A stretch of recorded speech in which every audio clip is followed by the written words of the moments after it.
over the years, I've had people ask me about dating profiles and what should I put on my dating profile. And I've always done this. I put anything and everything on my dating profile that anyone has ever broken up with me or had a problem with me about for any reason, because I want to use the power of the internet to self-select. Hey, you. Thanks for tuning in. Just a quick heads up. This episode is rated PG-13. So expect to hear some mild language or adult concepts. I often explore pleasure on this podcast, especially in the context of relationships, but also life in general.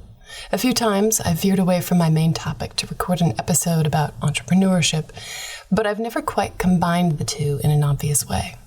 The strong link between these two seemingly separate worlds, one of intimacy, love, and tangling pleasure, and one of business, money, and marketing, became even more apparent to me when I decided I wanted to be a guest expert at a webinar for the Unmistakable Creative Prime community.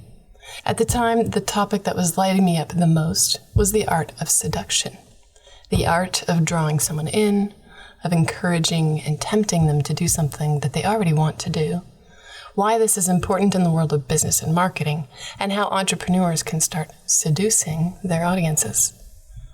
The Unmistakable Creative Prime community is a community of creative entrepreneurs expanding to make a living from their art. And I think especially when it comes to the arts, more so than any other business categories, you need to be able to seduce your audience. Because if you leave them flat, you lose them quickly. You need to enthrall them. Seduction is about something beautiful and ideal. Compel them with something dark and broken and relatable. Transport them into a world detached yet attached to reality. Consume their senses, connecting them to their bodies and to the present, bringing them a deep sense of pleasure that will stick with them. Because it is art that brings us pleasure, that we return to, that we desire, that we bring close to us in our most intimate spaces. The things that inspire us and open our eyes to something bigger are the things we as humans choose to invest in. After listening to this episode, I think you might agree that seduction really does play a role in every entrepreneur's life. I hope you enjoy this conversation about the art of seduction and entrepreneurship, and maybe you too will see the business world in a warmer, more sensual way than before. Hey everybody, Srini here. Today we have a really exciting webinar with Rebecca Beltran. You might have heard her interview on the Unmistakable Creative about being a professional courtesan, and we were kind of talking about different ideas specifically around seduction. And even as I was going back to Robert Greene's book, The Art of Seduction, I realized this book is about more than seducing people. It's about building an audience. And so Rebecca had suggested this as a webinar, and we both basically said, yeah, that sounds amazing. Let's absolutely do that. I think there's going to be a lot to learn from her. So without further ado, I would like to introduce all of you to Rebecca, who is here to talk about the art of seduction on authenticity, which I think that, as I said, building an audience, selling a product, anything really is a form of seduction. It's just seduction on a mass scale, as Robert Greene would like to say. So I will actually hand it over to you, Rebecca. Hey, everyone. I don't know very many of you. In fact, I don't know if I know any of you. If you are able to turn your screen on, I would love to see your face. We can build a little bit more intimacy by actually being able to see you. This is a pretty regular thing. You have workshops like this, right? Yeah, we do these about once a month as part of Unmistakable Crime. We invite former guests of the show to come and talk about their expertise, and they've all been just absolutely fantastic. And I think it's really for us an opportunity to go deeper into the things they hear about on the show, and actually give them a chance to actually talk to you as opposed to just hearing me ask you questions. So I think that's the fun part, because I think people have questions that I may not necessarily have. And, those are questions I'm always curious about as well, to see, what struck a chord with people, why they listened, all of those things. Yeah.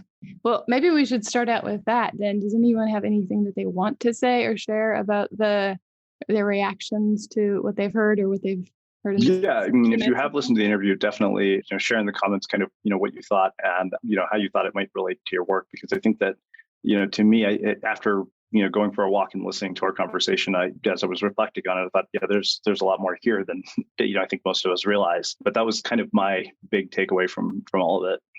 So what drew you to a workshop about authenticity and seduction? It's a great question for everybody. If you guys, can just answer in the chat, like, what is it that drew you to this session in particular? And somebody says marketing is seduction. Yeah, I think marketing often is seduction. A recent widower trying to fit the title into building an audience. Recent widower and trying to fit the title into building an audience. Bob, do you want to say a little bit more about that? I'm not quite sure what you mean. I'm curious. Well, I'm coming at it from two different angles. One, my wife recently passed away about a year ago. So how the authenticity and how to be authentic as I meet new people. Thanks for sharing this with us. Yeah, I don't have very much experience with the widow personally, but my dad was widowed while I was a girl. So I've seen it from the other perspective a bit. I actually created a couple of podcast episodes earlier this year about grief and pleasure, because I found, particularly during 2020 when so much was happening and so many people were going through big shifts and changes and deaths and metaphorical deaths and real deaths, that it was coming up for me, but it was also coming up for everyone that was listening to my show and everyone that was reaching out to me. So I'm curious about you say you're wanting to be authentic with people that you're meeting. Is it nerves about how they're going to treat your authentic self? Is there something particular there? Well, it's easy to be a recluse, especially when you're, get into the mid 70s and think your life's almost over in a lot of ways, but you don't want to admit that. And so figuring out how to break that barrier and authentically put yourself out there is something that is difficult to do. Would you mind sharing with us the driving reason why it matters for you to do that? I don't want to be too flip about this, but living alone and having to take care of myself is a pain in the butt. Yeah, I hear you. But no, I think I'm a herd animal and that I need prefer to live in partnership with someone. Yeah, me too. I spent a lot of 2020 alone, a lot more alone than I really wanted to be alone. Yeah. So anybody else is in the same boat? Some people, yes, some people no. It's really interesting how different it is in different parts of the world. I don't know if anyone else has realized that, but all of the Zoom meetings that I've been on this year has really helped me hear different people's perspectives. Yeah. I think that's a big piece of seduction, is being curious and being willing to listen. Is there anything else you'd like to share, Bob? I don't think of anything right now. All right, let's check the chat. The idea of seduction in relation to authenticity was an interesting concept because sometimes we think seduction is fake so that someone gets what they want from you. Ooh, Aaron, yeah. I'm really glad you brought that up. Yeah, excellent. If you want to pop in and chat more about that, you're welcome to. I think that's a really good point because both in marketing and seduction, it's easy to assume that the person has motives that aren't in your best interest. So I think for me, a big part of seduction that can stay clean and everyone can be happy in the end is to telegraph what your intentions are and what your desires are. So whether your creative art is writing a blog or doing a podcast or something like that, making it very clear what you're expecting them to get out of whatever they're paying for you, I think is a huge, huge benefit. Thanks for popping in. My work is about building trust and interest and trust and creating clients and then keeping it together as we go deeper in our coaching work together. Angie as a coach. Intimacy as a coach is pretty cool, right? Do you see yourself as seducing your clients to their better selves? She says, yes, I do. That's really cool. Yeah, I think of it that way too. I feel like for my work as a courtesan, being able to hear what my client's heart desire is and then ask them questions that remind them how important it is to them. That is the best way to seduce someone into a life that they really want to live. And I think as creatives, we're doing a similar kind of thing, right? We want them to participate in our community or buy our product or connect with us in some way, but we don't want to do it out of purely selfish reasons. We want that interaction, that back and forth flow of energy, of exchange somehow. curiosity. I think authenticity and seduction is an inside out job. Ooh, David, you want to say more about that? Authenticity and seduction is an inside out job. Yes, yes, I do. I'm sorry. I just went to get some fried chicken, but I mean that it's more, if anything, it's more inner work, right? It's self-reflection, it's contemplation, it's introspection, and it's living out those ideas in the world. Because if not, then it's just an idea. So if you don't see how that's coming out in reality in the social world, I don't really think it means anything. Yeah. Yeah. From what I'm hearing, I hope I'm understanding you correctly. It sounds a lot like you're talking about living your values. And when you're living your own values out in the world, people see that, they sense that, and they're drawn to that if they're a match to that. Is that what you were heading at? Correct. Yeah. Yeah, I think so too. I think over the years, I've had people ask me about dating profiles and what should I put on my dating profile. And I've always done this. I put anything and everything on my dating profile that anyone has ever broken up with me or had a problem with me about for any reason, because I want to use the power of the internet to self-select. If someone knows for sure that that's going to be a deal breaker for them, cool. At least we know ahead of time and we don't have to spend a lot of time trying to figure out what's going on between us. But yes, exactly. Yeah. Yeah. And it goes the other way too. The more real I am about what I actually care about, what I actually want to spend time doing, then the better match I find. The more someone is actually going to be likely, at least, likely to want to do the same kinds of things that I do and build the kind of partnership that I'm looking for. So, hell yes. Absolutely. And it might not be who you expected, right? How that person looks. It might not. You might say to yourself, "Damn, is it really? You know, at least in one case, is it really her?" So, yeah, you never know. Yeah, you won't know who shows up. That's a really cool thing too that I've noticed. I guess I'm just going to keep talking until someone has a question. Yeah, please. Is that when we're moving along and we're more and more ourselves, the people that match that show up are more and more ourselves. And whether they're clients or whether they're friends or they're lovers, it doesn't really matter. It just means that you're curating a community around you that's a better fit to what you're wanting to live.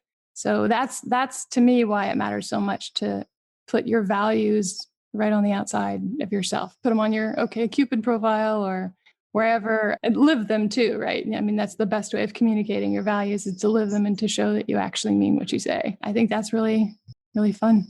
Yeah, I'm glad you spoke up. Thanks. All right. Let's see. Oh, yeah. Another thing that I was thinking of because of your comment, I think David, that authenticity being an inside out job. I've noticed that in my work, especially when I'm working with another woman and we're doing some kind of a threesome session or something like that, we don't all have the same level of comfort with being authentic about our sexuality. And sometimes I'll see people that it's not that they're faking their sexuality, it's just that they're not as connected to it when they're with someone they don't really want to be with. And so they start pretending or they start imagining what that person will find sexy and doing that. But everybody can tell when you do that. And since a bunch of people on here are nodding, the same thing goes for our creative work. Are we creating something for someone else, or are we creating what makes our heart happy to create? Are we putting out the thing that feels most unique and current and present for us now? Because if we are, then we're on our own leading edge. That's probably a good thing. At least I enjoy surfing on my leading edge. So. I'm starting to feel like I'm preaching at you all now. I was actually going to say that I agree with you on that one. It's really, really hard because I've run into times when I've wanted to have my artwork in a gallery and, the person's like, well, you got to pick a type. You're too varied. You've done landscape. You've got this architectural stuff. What's your type? What are people going to know you for? And then they go, hey, you're Indigenous. Do you have Indigenous background? That's a hot, trendy piece of artwork right now. Why don't you do something in the woodland style and things like that? So you're looking at an art gallery figuring they want you to be you. Well, they want you to be marketable, right? In the terms that they consider marketable. So I was going to say it's a really good point. It's an excellent point. Yeah. Yeah. And That's cool. I've never had anything hung in a gallery or anything like that. So my advice here could be totally off base. But if I consider that using the analogy of a date, something that I know a lot about, then what does your heart tell you about what medium you want to put in that gallery? Because whatever it is that you're actually excited about sharing there is where you're going to get the most payoff anyway, no matter whether or not people say it's not going to be profitable or whatever. And I think okay, so using my analogy, that would be like being on a date and having someone doing something that I really enjoy, but that's not really getting me where I want to be going physically or energetically. Maybe they're very, very close to making me come, but they just aren't quite getting over the edge because they're not doing the right speed or something. But if I don't say anything, and if I don't let that be important enough to speak up for, then whatever happens next can't possibly be as good, right? Because I didn't let myself take that energy as far as it wanted to go. Same thing with working in a gallery or creative work. Where is the energy coming from for this project? What actually wants to be shown? Mm-hmm. That makes total sense. And the dating analogy is a pretty damn good one. So I have to admit, I got married at 18. I don't know what dating is. So I got married at 21. I understand. Not far with me. Yeah, no. And I was with him for 17 years until we got divorced a little while ago. So I have no idea what a date is like. Yeah, I was married for 8 years. And when I got divorced, I had never done any kind of online dating or anything, but it was well established at that time. So I had to figure that out. You had to give it a try. Yeah. Yeah. I recommend it. Interesting. Interesting. Very interesting. Yeah. Mm-hmm. And here's what's cool about being super authentic and super yourself is you end up mysterious. Mystery is a powerful component to seduction.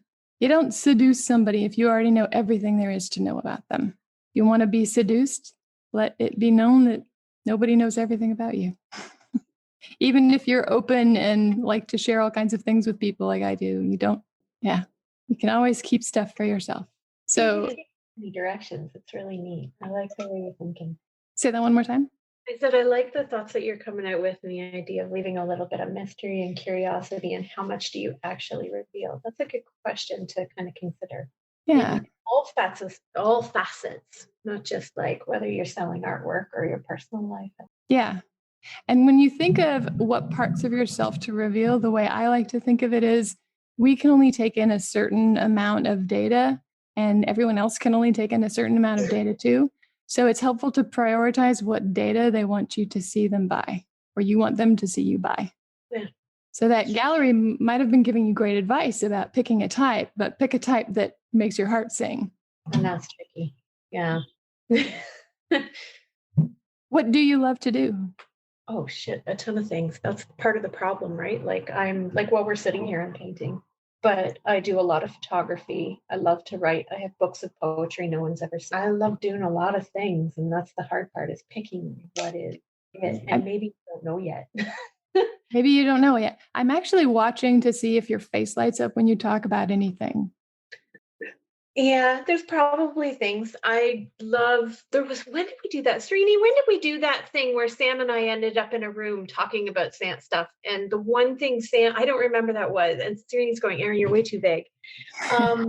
We were talking and Sam goes, Erin, when you talk about writing your travel stuff, that's when you seem to get all excited. The idea of adventure and exploring and trying to find. Yeah, I think it was our Find Your Why workshop that we did. That one? Yeah. And that was based on the Simon Sinek book. Yeah. Sam's more observant of me than I am. Well, most people are more observant of us than we are. We're so sort of, most of our behavior is so unconscious. And we see it from that's why the inside out. That's actually why it's so hard to do that. Find your why is without another person. you can go through it all you want. But the thing is, you're kind of telling stories, and we don't notice patterns in our own stories. In fact, if you've never had Danielle Port's book Firestarter Sessions, one of the things she actually says is to just have somebody interview you, and you'll be amazed at what you tell them. Like, we actually thought about doing that as a service once for people, just as copywriting, to basically do an hour interview to give them all these things that they normally wouldn't even notice, just because for some reason a lot of things come out when you talk to other people. Like, I've noticed even when I am interviewed, which I rarely like doing interviews on the other side of the mic, but often when I do, I'll come up with ideas for blog posts and things I hadn't even thought about. People are your brainstorming men. Pretty much, yeah. I mean, that's why the ongoing joke is every guest that I talk to is a reflection of some problem that I'm trying to solve in my life. Oh, now I'm curious what I was a reflection of for you. Who knows at this point? Well, how to seduce women. Oh, that could be a fun topic. We should get into that. Yeah. How to seduce women. I guess seducing women and seducing men is a little bit different. Yeah. But I mean, at some point, some people joke to say, how many guests have actually reflected that problem? Probably quite a few. Right. Yeah, I think for me, the difference between seducing a woman and seducing a man, seducing a woman is about making her comfortable. And seducing a man is about making him, All right, seducing a man is about a couple of things. It's either making him feel desired, showing him he's respected, or just like this primal, he's a man thing. All three of those things work on men. Yeah. Yeah. With women, though, you'll have to almost 100% make them comfortable first before anything else will work, in my experience. So, and then, of course, there's my lens. I'm a woman seducing a woman, not a man seducing a woman. So, well, I mean, I think that the follow-up to that is, okay, what's the difference between seducing an individual person or seducing an audience at scale? That is a good question. I don't know if I have an accurate answer. I'll say for myself and my podcast, almost all of the stuff that I have put out that has been attractive to a wider audience has been me writing to one person. I have a list of people for my podcast I call my beta listeners list. And whenever I record an episode and I've done the first edit and I want to send it out and hear what people think before I publish it, I send it to this group. This is like 10 or 15 people who I know and trust, who understand my vision for what I'm trying to do. And then one of them or two of them will get a chance to listen and give me some feedback. But having that beta listener group be, first of all, it's the first person who I get to see. It's the first group that I get to see what actually strikes people in the episode. Because sometimes what I think is the most important thing, nobody else notices. And they all get really excited about this one thing that we said that, oh yeah, looking back, that actually was pretty big. I just didn't see it at the time. So that's really helpful. But it almost always comes from one person that I'm seducing, that I universalize it when I put it out publicly, but it starts out with one. Yeah.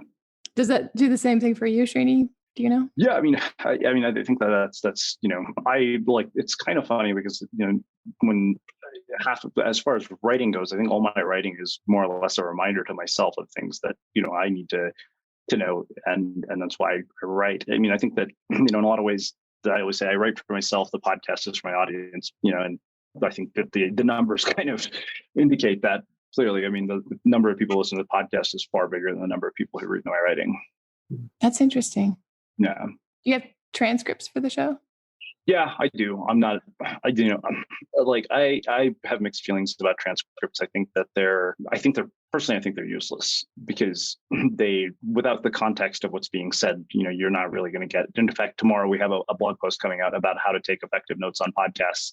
And I go into all the reasons why transcripts are not particularly effective tools for that, because, you're just storing information more than you are learning, I think. Yeah, no, I agree. I found that a handful of my listeners will read the transcripts when they can't listen to an episode, when they're with family or something like that. But it does change it, not having the inflections. Okay. All right, what else have we got? We're just half an hour in, right? Mm-hmm. I took some notes. I'm going to see if anything sounds good to share with you guys, but feel free to keep popping in questions. How to find and use your authentic self to attract your ideal audience. Okay, that was one of the things that we promised, right? So I think I've shared a little bit about being authentic and how big of a benefit that can be. But I find it's helpful to hear some really powerful personal stories. So I dated this guy through most of the pandemic named Tom. He's given me permission to share this, by the way.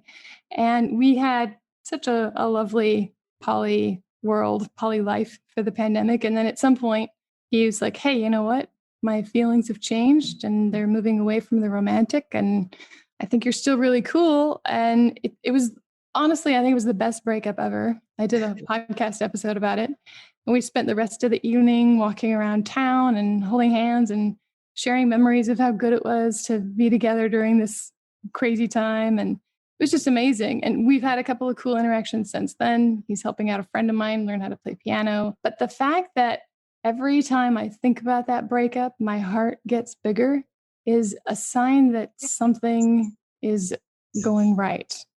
Something is good here. I think that's a pretty cool and special thing when you can have some kind of partnership dissolution and have it be a beneficial thing for everyone involved and have it add energy to the relationship in the long term. So yeah, there's one reason to be as authentic as possible. You never know where it'll end up. I think the usual experience in that situation, right, is to just pretend that things aren't changing, to pretend that you still feel the same about this person and then drag that out. That's not fun. But instead, we were able to give each other a whole new kind of space and shift our relationship into something that was much more supportive and kind. And that's cool. Srini's looking a little confused. Did I fully explain that? No, not at all. So, one thing I wonder about, I think some of you read the piece that I wrote about the psychology of building an audience, and, talking about authenticity in the public eye is something that I think would be valuable because, I think that where I wonder about this is something I've asked a lot of people on the podcast, is there's a sort of line of what's appropriate for public consumption and what's not. Like some of the things that I say to my roommates on a daily basis, I would never say, in front of you guys, because those are things that would be potentially career ending. Like there are things that I think are a PR crisis in the making on a daily basis. And so, and I think there was a guy who we had as a guest, Stephen Goldstein, who had written a book about, how the most powerful people from Wall Street to Hollywood to Washington make us like them. And he actually talked about authenticity and how it's actually different in the public eye, and that it's almost impossible for a public figure to be the same person they are in private as they are in public. Yeah, I can see that. I think the bigger the mirror is that's being held up in front of you, the harder it is to see the side of the mirror that you don't want to look at. And the harder it is for other people to see it and to be compassionate about it. So it's easier to just hide it. Yeah. No, I mean, that was my experience with reality TV. I was like, okay, you know what? I'm about to be on a massive platform here. I need to be mindful of what I say and do here, probably at a level that most of these people don't, which clearly based on their behavior, they didn't at all. Right. Yeah, reality TV is not known for its filtering of behavior, is it? No. Yeah. But they can only use what you give them to edit. That's true. Yeah. Yeah, it's interesting. I think that in terms of how authentic can public figures be, it does get really challenging around that. I've been pretty not public for most of my career and am just recently started to be more public about it about a year ago. So I'm feeling that shift and that change too, what's okay to say in public and what pushes people too far.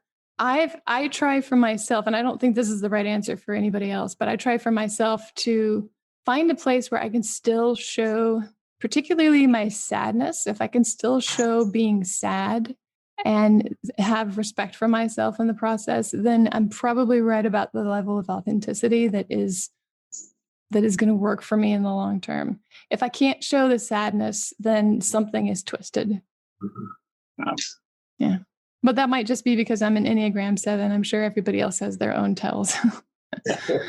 What were you going to say, Erin? I think that when you're in a public spot, being vulnerable can be a very scary thing because people can use that against you. And so I think a lot of people will protect themselves on purpose, aware of what someone can choose to do with what you put out there. It's really easy to take a few words and turn them into something else. Recontextualize. And it sounds bad. My day job is a teacher.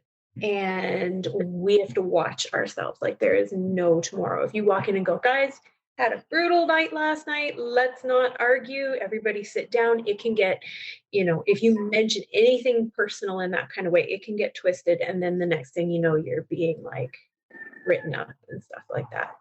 Society's gotten very unforgiving in some way. Yeah, that's an interesting point to bring up. And I think it also highlights the fact that there's a difference between being in the public eye and being an authority figure, right? And an authority figure that's showing a certain amount of weakness has a different effect than a public figure that is showing what's perceived as weakness, right? Yeah, and some of our public figures are very powerful as well, and yeah, some are both. Yeah, a lot of influence on people and certainly send things one way or the other. So it's a tricky thing to choose to put things out there. And I think the important thing for this group to remember is that we are not authentic public figures trying to figure out how to, put ourselves out in the world, as much as we are creatives putting ourselves out in the world. As creatives, we are creating ourselves through all of these experiences rather than trying to hide from these experiences. And to me, that makes a difference. It makes a big difference as to what I'm willing to share and what I'm willing to put out there. If I'm a public figure and I'm supposed to be a good example, then there's a lot of things that I wouldn't share, but I don't see that as my role. I see my role as someone who's there to inspire and help be curious and share things that can make people's lives better, right? And for that, some authenticity and reality and real sadness seems to actually work in my favor. So what about for you? What works in your favor if you think about your creative life? Can I jump in? Yeah. I think there's one of the struggles that creatives have, everybody's touched on it, is that the number one trend in the world today, especially in the Western world, is conformity, absolute conformity. And if you do something that doesn't conform, you can get canceled. You can get mobs after you. And so it's really hard to be an artist and have to self-censor just because you're afraid to say something that may be misconstrued, not construed, but misconstrued as a problem. So there's this friction. And when you're talking about authenticity, I think it's harder to be authentic today than it was, say, 10 years ago. Because if you're authentic grumpy, if you don't like a certain music or you don't like a certain way that or you don't want to dress the way the crowd dresses, all of a sudden you're not just being yourself. You're seen as an enemy. If you haven't seen Ricky Gervais talk about Twitter, I recommend it. You don't want any guitar lessons. So it's for me, I've never felt this kind of friction before, that I have to hold myself back from saying something because that might be misconstrued. It is different. And the more public we become as creatives, the more people are going to misconstrue stuff that we say. It's just going to happen. So on some level, we have to accept that if we're going to piss somebody off, piss off the right people. Don't piss off the people that want to have your back. Piss off the people who are already going to be upset about you, no matter who you are, because they're not the same as you. So they're going to be upset. Yeah. I mean, I think my favorite Justine West quote, which I've probably echoed 1,000 times, is if you have a bold and compelling point of view, it's going to piss people off. And it'll probably inspire enough to make it worth it. If your heart is in it, then I bet that will be true. Yeah. I mean, I think some of you heard the interview with the porn star, and I remember my roommates were listening, like thinking that both of us listening to this, like, are you going to lose listeners because of this, given how graphic it is? I'm like, that's a chance I'm willing to take. And we were thinking about it. And to our surprise, not a single person sent us an email or complained about it. And we're like, okay, cool. Yeah, I think that's really cool that you guys tracked that and you paid attention to it. I've noticed a similar thing. For years, I didn't tell everybody what I do for a living. And once I started to, I found not only did I make better friends faster, but we had way more interesting conversations. So I can only imagine. Yeah. So let the people who aren't going to be your tribe not be a match to you. It's okay if they get pissed off. I mean, you don't want to make them so angry they're going to come and burn down your house or anything. That's a different line to walk. See, Dave put a comment in here. I've always been a weird guy, so my only experience is with nymphomaniacs. I don't know exactly what that was in response to, but if you want to share more, I'm curious. Well, your regular upwardly mobile woman who's looking for success and a guy who's going places. They never took any interest in me. It was always women who had, pretty significant libidos and who had a different view of time. They weren't looking at me as the next 5, 10, 50 years, but, as the next hour or two. And so it's been a mixed blessing. I can imagine. Yeah. Did you feel like there was seduction involved in that somehow?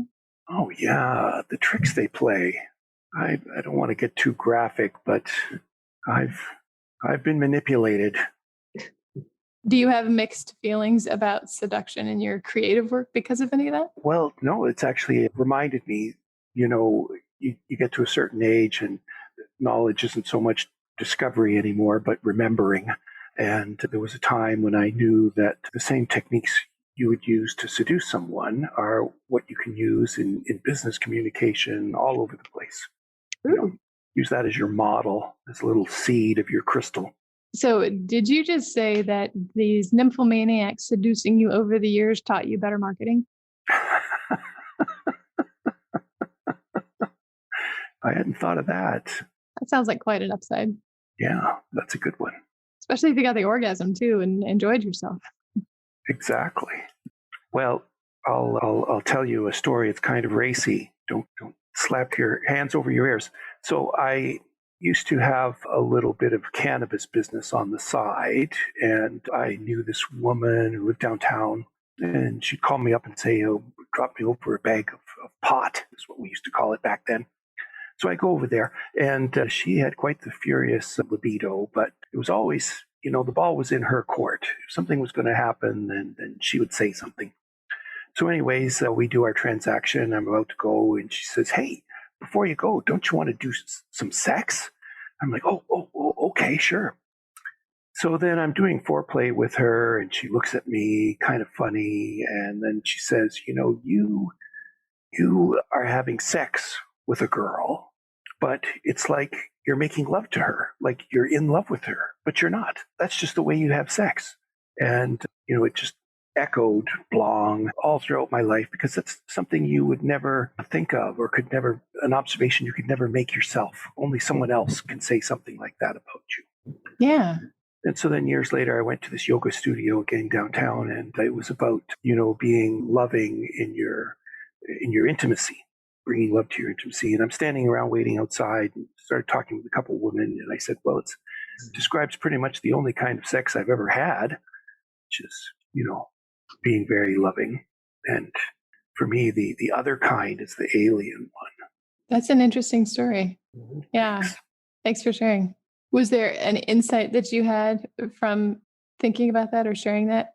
Well, I had to put some quotes about myself on my website, which is a very difficult thing. You know how you go to a bathroom in a hotel and you're washing up at the sink, and there's two mirrors and they're almost parallel, and you look into them and you see off to infinity. That's called an infinite regress in logic. And so when you write your own resume or write quotes about yourself, it's the same thing. It's like you're reflecting, and it gets very difficult. So I asked the friends in my writers group, and they sent me all these very nice quotes. It's like people hold their cards close. They won't tell you nice things about yourself, even though they feel it all the time, every time you're there. And again, it was this thing of things I never would have thought of, unpredictable. Well, it also brings out the point that you invited them, right? You sent out an invitation. That's right. I think that might be the component of seduction in your story right there, really, more than the nymphomaniac seducing you. It was you reaching out and seducing some friends to say some nice things about you. And I think that's, perfectly legitimate, especially right now in these times where you may not get to see people as much. Learning how to ask for what we need and what will actually make us happy is a really powerful part of seduction, actually. Because if we don't ask, oftentimes people don't know. We're all so different, and yet we assume we all are the same. We assume that we all like the same stroke on our clit that makes us come. We assume that we all like this particular speed that gets us almost where we want to go. But it's not that way. We're all different, and we're all different even every day.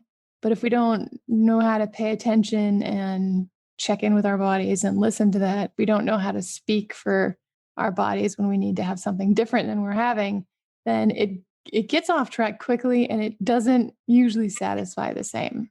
But learning how to speak for ourselves and to say, hey, a little bit slower into the left, please. That is really incredible. It's like there's a pipe and stuff is flowing down the pipe. But you have this, like we're talking about, this little bit of hesitation of, I don't want to say what it is exactly that I want. That's like a thin film, like a soap bubble in the pipe. And it's such a thin thing and so fragile, and yet it stops the flow. Yeah. And cobwebs form and it gets all dry. Crazy, right? Yeah. And it's just such a thin film. Don't allow thin films to block these flows. Yeah. I like that we've made a bunch of really interesting analogies today, connected sex to some fun things. One thing that I think if you're going to try to seduce someone, you have to look around and see how the zeitgeist works. I remember back in high school, all the girls loved the captain of the cheerleading or the captain of the football team, right? Well, the reason they liked the captain of the football team is because he was doing something. If you were somebody who wasn't doing anything, if you were just one of the people that went to school and you went home, you would have to work a lot harder to be seen. People, women, whether it's women or men, but people are drawn to people who do things. And they're more attractive to us, the people that are doing something, that are getting out there and doing stuff that is different than everybody else does. Right off the bat, that's an attraction.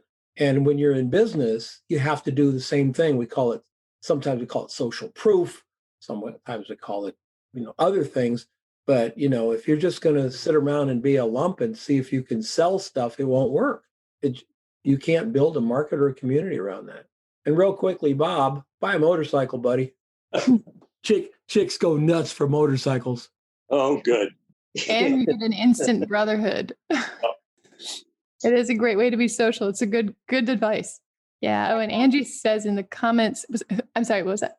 I was going to say, Rebecca, could you talk a little bit about, coming across as passionate and being passionate without being intimidating or without being overt or without being, I don't know, I find a lot with dating and male egos, and it can come across as too much, or it can come across as there's no room for anything else when you're talking about your passions or you're talking about your work, or it doesn't balance with their life, which may not be as full. Yeah, that's a tough question. And you might not like my answer. I don't think that you're ever intimidating to the person who you really want to spend time with. Right. I think the full, authentic fire hose of your passion should be something that they want to lap up or be super excited to be around you when you're in that. Otherwise, you're going to have a hard time being yourself in life. But that doesn't sound like fun to me. I don't know about anybody else, but okay, here's a good little story. I don't think I told this on the episode with Srini.